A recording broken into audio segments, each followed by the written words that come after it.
Πάμε Ιωάννη. Ναι. Τραβάμε τώρα. Εδώ είναι, είπαμε, έχουμε δει τη Βασίλισσα από πριν. Δεν φοράω γάντι τώρα, θα μας τυχώσει καμιά. Δεν πειράζει.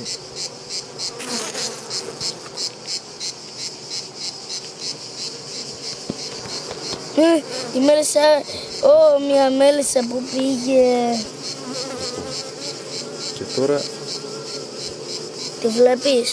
ψάχνουμε να βρούμε τη Βασίλισσα. Από την πλευρά μου είχε πάει.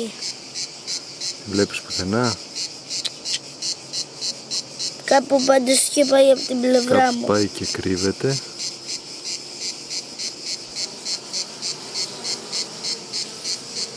Νάτι. Κοντή. Να τη Βασίλισσα, είναι σημαδεμένη, την έχω σημαδέψει ναι. με το κίτρινο. Με το που περνάει η Βασίλισσα όλες κάνουν άκρη. Κάνουν στην άκρη, ναι. Γιατί? Γιατί, έλα γρήγορα από την άλλη. Περνάει από την άλλη. Νάτι. Εδώ πέρα. Πού είναι, Ιωάννη μου? Νάτι.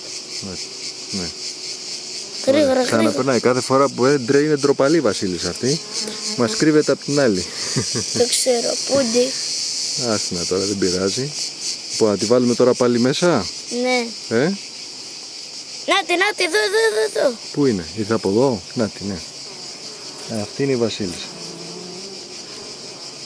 Μια μέλισσα έχει πάει πάνω στη φωτογραφική. Ναι. Θα την κατεβάσουμε τώρα κάτω. Λοιπόν. Και Νάτι, τώρα, εδώ είναι. ναι, θα τις βάλουμε πάλι μέσα γιατί αυτή γεννάει, να μην τις ανησυχήσουμε άλλο. Και θα έρθουμε για τον τρίγο τώρα, μεθαύριο. Εντάξει.